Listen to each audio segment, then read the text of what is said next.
Bonjour Jean-Michel. Bonjour Johan. Alors Jean-Michel, qui travaille pour le cabinet Pardonne, va nous expliquer un petit peu ce qu'il fait exactement. Oui, voilà, effectivement. Donc, je suis formateur et business coach. La partie business coaching, effectivement, c'est dans le cadre du cabinet Pardonne que je l'effectue. Et donc, nous sommes amenés à intervenir principalement auprès de petites entreprises. Donc, nous dépassons rarement la taille de 20 personnes au sein de l'entreprise. Et la raison est finalement relativement simple. C'est que, eh bien évidemment, même si nous rêvons toutes et tous d'être des Superman ou des Superwoman, malheureusement, bah, ce n'est pas le cas et donc on ne peut pas être au top dans tous les domaines. C'est normal, mais il faut l'accepter. Et évidemment, bah, dans une grande structure, une fois qu'on atteint une certaine taille, donc on va pouvoir eh bien, créer une structure avec des personnes qui vont être très compétentes et très pointues dans un domaine, hein. Et donc, les grands dirigeants aiment bien dire je dois m'entourer de personnes plus compétentes que moi. Mais évidemment, pour le petit indépendant, pour le dirigeant d'une petite entreprise, c'est évidemment beaucoup plus compliqué parce qu'il n'aura pas forcément les moyens de s'entourer, de s'encadrer. Néanmoins, il est toujours confronté à ses limites qui sont les siennes. Et s'il n'ouvre pas finalement un petit peu les perspectives, eh bien, il va très vite plafonner ou même carrément arriver à des situations compliquées, tout simplement parce qu'il ne peut pas lui-même tout gérer. Et Et donc, donc c'est vous pour ça qu'on intervenez comment là-dessus? Vous intervenez comment? eh bien donc justement, on intervient à la demande. Donc le but est de vraiment pouvoir aider les entrepreneurs là où eux-mêmes arrivent à leurs limites. Et donc la manière dont on va le faire, bah, c'est qu'il y a d'abord une première rencontre avec Fabienne Pardonnes pendant 2 heures. On va vraiment rencontrer, enfin elle va rencontrer l'entrepreneur, voir un petit peu qui il est, quels sont ses enjeux.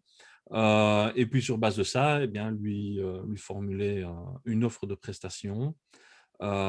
Et une fois qu'on intervient auprès d'une entreprise, on va toujours commencer d'abord au niveau du dirigeant. Toujours, toujours, c'est de là qu'on part, parce que finalement, bah, c'est lui qui crée la vision de l'entreprise. Donc, c'est important qu'on puisse vraiment s'inscrire dans cette vision, mais aussi pour comprendre qui il est. Donc, on va lui faire passer un certain nombre de tests pour comprendre un peu mieux sa personnalité, pour comprendre aussi quelles sont ses motivations durables, parce qu'évidemment, à problème égal, eh bien, la manière d'intervenir, la manière de résoudre une situation bah, va devoir différer en fonction de qui on a en face de nous. Voilà.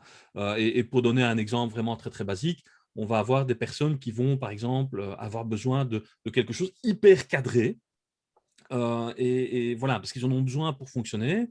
A contrario, on a des personnes qui n'aiment pas se sentir trop enfermées dans un cadre parce qu'elles sont beaucoup plus créatives, elles aiment bien explorer. Et donc, si on vient leur mettre un cadre beaucoup trop strict, eh bien, c'est quelque chose qu'elles ne vont pas pouvoir appliquer au quotidien. Et donc, évidemment, bah voilà, à problème égal, on va devoir s'adapter à l'entrepreneur qu'on a en face de nous pour lui proposer des solutions qui lui seront adaptées, évidemment. Et donc en fait dans la perspective de faire évoluer, de faire grandir la société aussi à ce niveau-là. Exactement, exactement. Après, les problématiques peuvent être très variées, mais effectivement, c'est toujours dans le cadre du développement de l'entreprise. Donc, on peut avoir, par exemple, et c'est ce qu'on a principalement aujourd'hui, ben, des entrepreneurs qui font face à un succès auquel ils ne s'attendaient pas, parce qu'évidemment, ben, il y a pas mal de marchés qui ont changé bah, depuis un an maintenant, hein, avec ce Covid qui est arrivé. Donc, malheureusement, pour un grand nombre d'entrepreneurs, c'est compliqué. Par contre, il y en a d'autres qui n'avaient pas vu un tel succès, une telle croissance arriver et qui n'étaient tout simplement pas prêts. Donc ça, c'est un premier type d'intervention qu'on peut réaliser. Après, typiquement, on a des entrepreneurs qui disent voilà, je me sens plus bien dans ma boîte, je suis plus motivé, j'ai plus le feu sacré, je ne comprends pas pourquoi. On peut avoir des personnes qui disent bah voilà, j'ai plein de nouveaux projets, je dois développer de nouvelles choses, mais j'ai personne en interne qui peut le faire. On peut aussi avoir quelqu'un qui nous dit, et c'est le cas notamment pour le moment, voilà, j'ai une perle dans mon équipe que je suis en train de perdre, je veux absolument pas la perdre, aidez-moi. Et donc évidemment, bah là, on va beaucoup travailler sur des éléments humains. On a aussi eu un cas d'une société familiale qui faisait quelque chose comme 1800 devis par an, mais tout manuellement, et qui donc il passait un temps dingue. Et évidemment, bah, en termes de mode de fonctionnement derrière, ils ne pouvaient pas relancer, etc. Donc, ils avaient des problèmes au niveau commercial, en termes de taux de conversion, par exemple. Et donc, on les a accompagnés dans la digitalisation de tout leur processus commercial. Évidemment, là, en relais avec d'autres sociétés, puisque nous ne faisons pas nous-mêmes de logiciels de gestion. Mais voilà, tous des types d'interventions sur lesquelles eh bien, on peut aider les entrepreneurs.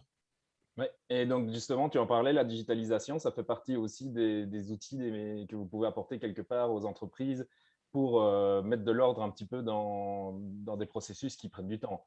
Bien sûr, bien sûr. Et donc, la base de ça, c'est bah, d'abord de faire un audit pour voir finalement comment l'entreprise est organisée. Et bah, très rapidement, on met le doigt sur finalement des pertes de temps malheureuses, on va dire ça comme ça, parce que in fine, tout ce qui doit être fait manuellement, pour moi, doit être des tâches à haute valeur ajoutée. Et tout ce qui ne va pas apporter de haute valeur ajoutée doit, dans la mesure du possible, être automatisé. Voilà.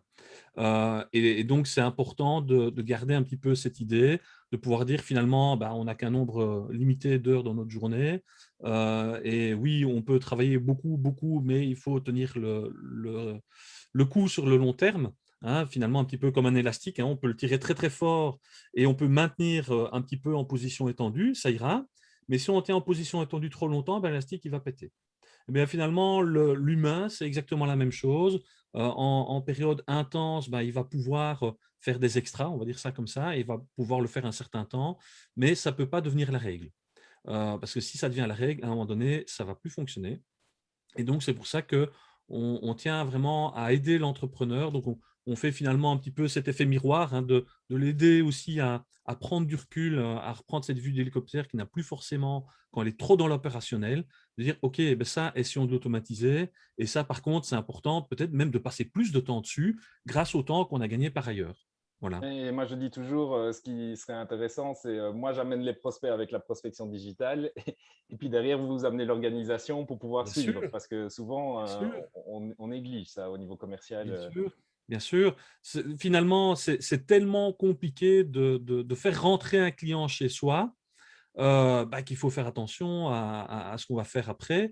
C'est un petit peu comme l'idée de se dire qu'on veut remplir une passoire d'eau, quoi. Donc, à un moment donné, on va rencontrer des problèmes. Donc, nous, on est là pour boucher les trous de la passoire. Et puis, il y a d'autres prestataires, bah, comme toi, par exemple, qui peuvent faire en sorte de venir remplir. Et je pense qu'effectivement, il peut y avoir une belle complémentarité pour aider les entrepreneurs à avoir cette performance commerciale. C'est quoi la problématique qu'on rencontre le plus au niveau marketing digital dans les entreprises que vous accompagnez? Bah, je dirais que globalement, c'est le manque de compétences. C'est le manque de compétences, parce qu'on est quand même sur quelque chose de très spécifique qui a aussi beaucoup évolué. Et donc, on a principalement des personnes qui sont spécialistes dans leurs produits, on va dire ça comme ça. Et donc, ça, c'est déjà une très bonne chose.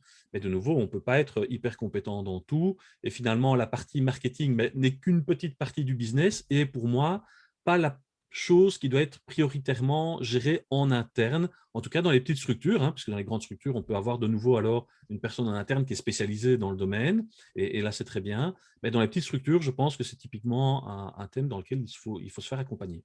Est-ce qu'il y a une bonne compréhension de ces différents métiers qui sont apparus sur le web ici ces 20 dernières années? Je pense que globalement, il y a encore beaucoup de travail à faire en termes de communication et de conscientisation, parce que c'est vrai bah, que les choses ont évolué très très fort, très très vite. De nouveau, on sort de la sphère de compétences de la plupart des entrepreneurs, et donc c'est pas toujours évident pour eux de voir la différence. Et c'est vrai que je le remarque aussi bah, dans le groupe BNI dont nous sommes membres, où il y a pas mal de métiers qui finalement sont un petit peu dans la même sphère et où bah, finalement la plupart des autres membres qui sont en dehors de cette sphère bah, ont pas mal d'interrogations en disant oui mais toi finalement quelle est la différence avec tel autre membre. Et c'est là évidemment bah, que dès que j'en ai l'occasion bah, je fais un effort de communication, d'explication, de clarification aussi pour que chacun puisse bien comprendre la distinction entre ces différents métiers. Oui, c'est comme je dis toujours, c'est comme dans la construction, il y a autant de métiers, mais on construit depuis plusieurs milliers d'années, alors que le Mhm. web est tout Ouais, nouveau. Donc ouais, évidemment, exactement. exactement. En fait, là où vous intervenez, quelque part aussi, c'est pour pouvoir garder l'entrepreneur dans ce qu'on appelle sa zone de génie, en fait, Oui, amener des éléments autour pour développer le business. tout à fait, c'est une expression que j'aime bien, tu fais bien de la citer.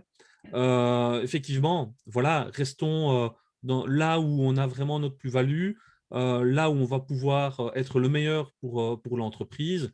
Et pour le reste, bah, faisons appel à d'autres qui sont eux-mêmes des génies dans leur domaine, on va dire ça comme ça, hein, toute proportion gardée, mais qui eux-mêmes seront vraiment les spécialistes dans leur domaine, de sorte que bah, finalement, dans la vie de l'entreprise, chaque élément qui va être important soit géré par quelqu'un qui est dans sa zone de génie. Qu'est-ce qui, qu'est-ce qui va fort évoluer ces prochaines années par rapport à justement l'évolution dans l'entreprise au sein des petites structures comme celle que vous accompagnez? Alors évidemment, j'ai pas une boule de cristal, mais j'ai quand même l'impression que tout va de plus en plus vite et c'est certainement, vrai, bah, depuis début 2020, quand on voit finalement sur, les quelques mois ici qui viennent de passer, toutes les choses qui ont évolué, ne fût-ce que par l'apport, enfin les changements en termes d'organisation, de télétravail, la manière finalement de gérer une équipe à distance qu'on n'avait pas forcément, et donc chaque nouveau changement et chaque potentielle nouvelle crise, hein, parce que bon, il peut avoir d'autres crises et pas forcément que au niveau sanitaire, hein, ça peut être des crises économiques aussi qui peuvent survenir.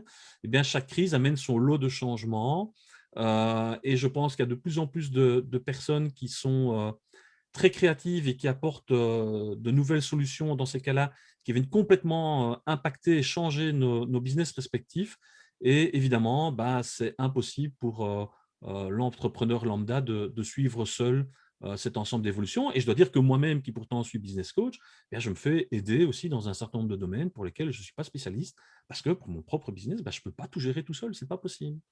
Oui, donc il va y avoir une spécialisation de plus en plus des métiers et recentrer les gens sur leur métier avec un accompagnement de plus en plus Oui, j'en fort. suis j'en suis convaincu. Et donc, c'est vrai que si on revient peut-être quelques dizaines d'années en arrière, ben voilà, on avait un petit peu finalement le mythe du dirigeant qui voulait tout gérer seul, tout faire tout seul dans son coin, et finalement avec aussi une vue très pyramidale dans l'entreprise, hein, et je pense que tout ça, c'est vraiment amené à changer. Bah, d'une part, parce que les salariés ont, pour la plupart, ben, envie d'autre chose, hein, que cette situation entre guillemets à l'ancienne. Mais aussi parce que, bah, voilà, mais il y a beaucoup trop de choses maintenant à connaître pour bien gérer son entreprise. Il y a beaucoup trop de choses qui ont évolué, de nouvelles choses qui viennent véritablement révolutionner, l'entrepreneuriat, et donc, bah, il faut être prêt, à avoir un autre mode de gestion de son entreprise, certainement. Ouais, donc les résultats que tu obtiens, toi, avec tes chefs d'entreprise, c'était du très concret, tu l'as expliqué avec le logiciel de gestion de devis, mais Oui. c'est en chiffre d'affaires que ça se présente aussi Et c'est à plusieurs niveaux. Alors évidemment, il y a au niveau du chiffre d'affaires, hein, si je reviens sur mon client qui maintenant a digitalisé, la réalisation de ses devis, factures et cetera, tout son processus commercial, bah, évidemment, il va avoir un meilleur taux de conversion parce que moins de tâches inutiles qui sont faites, bah, ça veut dire plus de temps, par exemple à recontacter les clients, à faire du suivi commercial et ce genre de choses. Donc oui, il y a un impact financier, mais au-delà de l'impact financier, il y a surtout l'aspect humain. C'est le fait de dire qu'on permet à ces entrepreneurs de relâcher un petit peu l'élastique, pour reprendre l'image que j'utilisais tout à l'heure, et donc d'arriver à souffler et d'éviter de se retrouver dans des situations éventuellement de burn-out ou ce genre de choses. Donc il y a quand même un impact humain très important pour l'entrepreneur, mais aussi finalement dans l'entreprise, puisque nous travaillons aussi finalement sur le bon fonctionnement des équipes, sur l'ambiance au travail, sur les qualités de leadership des dirigeants. Et il n'y a rien à faire, finalement, on passe plus de temps sur notre lieu de travail qu'avec, bah, comme je le dis toujours, nos conjoints respectifs, hein, ou notre famille. Et donc, il est quand même important que ça se fasse dans de bonnes conditions. Et donc, c'est pour ça aussi qu'on part toujours d'abord du volet humain. Et je pense que de toute façon, en travaillant le volet humain, on arrivera au résultat. J'ai ici derrière moi une petite image que j'aime beaucoup aussi, c'est ce qu'on appelle les 3 P du succès. Donc, il y a les produits, il y a les process et les personnes. Alors les produits, bah, ça, c'est pas trop mon rayon d'action et en général, bah, c'est plutôt l'entrepreneur lui-même qui est dans son génie, on va Ouais. dire.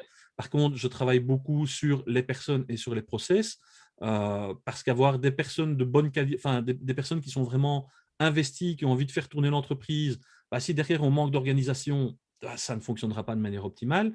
Et dans le sens inverse, on peut avoir une organisation qui est au top du top. Si les gens ne sont pas bien dans leur basket dans l'entreprise, bah, l'organisation, elle ne va pas tenir la route, ça ne va pas être appliqué. Et donc, c'est pour ça que j'aime bien travailler finalement les deux en parallèle, là où de manière générale, l'approche des différents prestataires, c'est plutôt de dire bah, j'ai un focus sur le process ou j'ai un focus sur la personne, enfin sur les personnes. Je pense qu'on ne peut pas dissocier les deux.